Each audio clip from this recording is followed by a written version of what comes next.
So Leon comes home. 2 seconds, he's in the door, and Shaniqua comes out, complaining, whining, moaning, nagging. They're not even married. What's their relationship about? Why do they have a relationship? Why is Leon trying to have a relationship with Shaniqua like that? Black people struggle too much, way too much. And they stick to this mentality of the struggle is real too much. Why? Because they've been told that. How do you know what I'm even talking about? Because the struggle is real has been repeated to you so much that you actually know what I'm talking about. I never heard of the struggle is real or the struggle or whatever until I came back to the United States. In fact, until about 5 years ago. And I'm not a 5-year-old. I really want to talk about business. Black people in business struggle way too much. What do I mean by this? Well, I mean it to mean that black people go in business. Oh, it's so hard. Oh, it's so hard. It's so...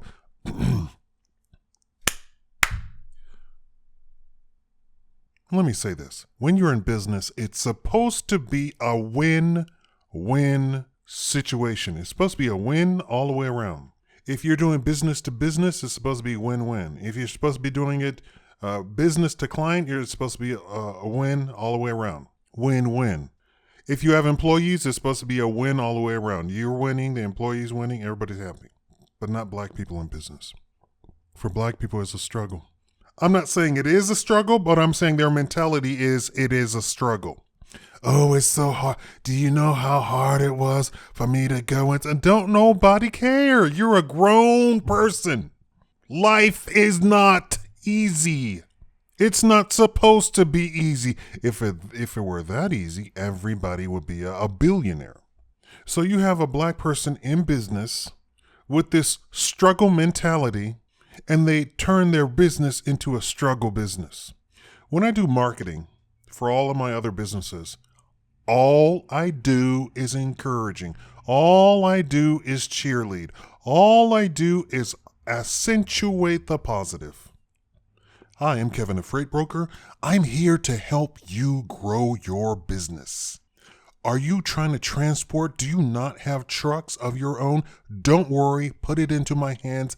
I will help all of your logistical needs. That's on my marketing. That's how my marketing looks. What's the first thing out of my mouth? I will help you. That's what my business is. I'm here to help you. You hear anything about struggle? No. In fact, you hear everything about relief.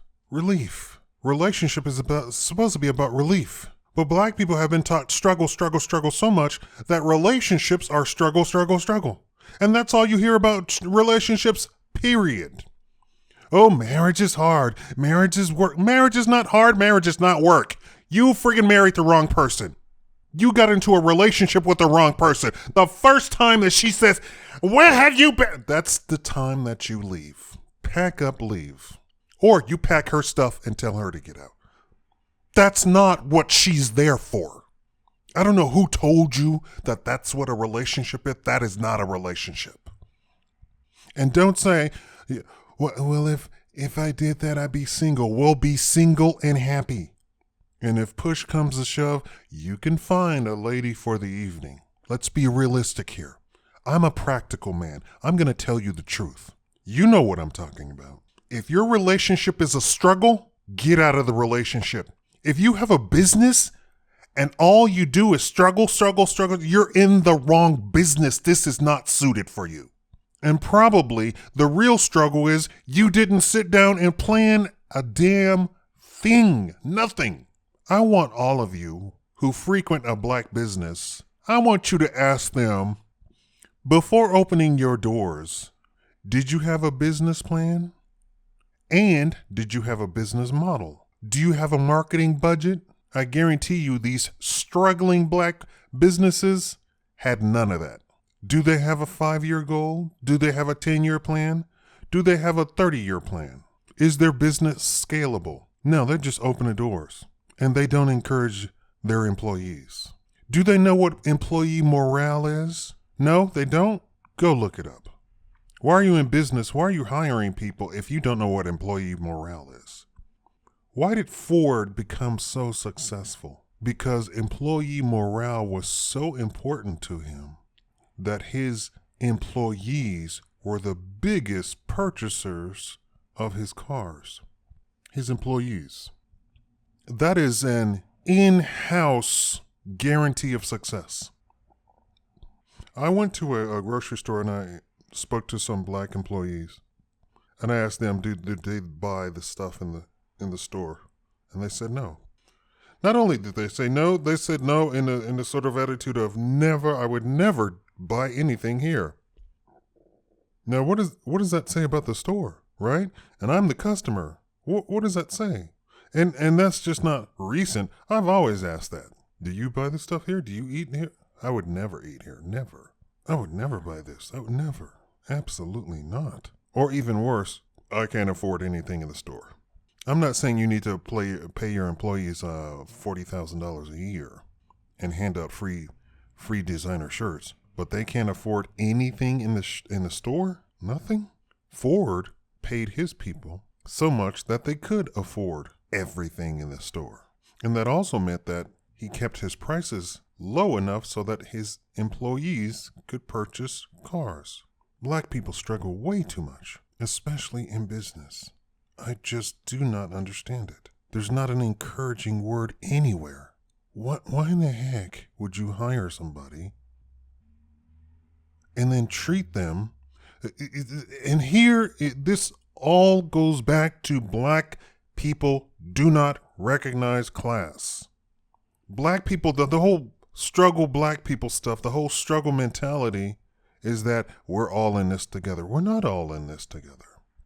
Yes, we share a culture, but we're not all in this together. And what that means is we're all equal. We're not all equal. Somebody who makes $60,000 a year has a vastly different lifestyle than somebody who makes $17,000 a year. Vastly different.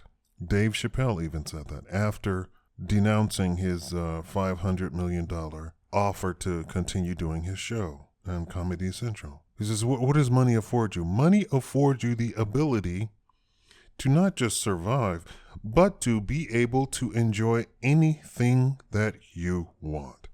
And the more money that you have, the more you can afford stuff that you just want. Somebody who makes $330,000 a year has a vastly different lifestyle than somebody who makes $30,000 a year. We're not all in this together. We share a culture. You are the boss of your black-owned business. Your employee is not your child. They're not your cousin. They're not your brother-in-law. They're your employee. You owe your employee. Did you know this? You owe your employee something. Now, I listen to a lot of entrepreneur gurus, and these are different from these like business gurus. Now, the business gurus talk sort of like I'm talking now, that you as the boss owe stuff to your employees. Now, the entrepreneur gurus talk all about what's good for the entrepreneur, period. And if they hire somebody, oh well. And this is the sort of attitude of black business owners. I got mine, you're just an employee, oh well. You're just here to make sure that I make money. And that's not what they're really there for. Everybody that you hire that comes through your doors is now a representative of your company. This is why corporate America flips out over really tiny stuff. Stuff that, the rest of us say on a daily basis, right? This is why corporate America flips out over feminists complaining about stuff that their employees have said. I know it does, to a logical person, it wouldn't be good to listen to feminists because they're not doing it out of the kindness of their heart. They're not really offended. They're trying to prove a point. And this is something that needs to get through to corporate America. But the idea is that corporate America understands that their employees are representatives of their company, and they have to have a good public image.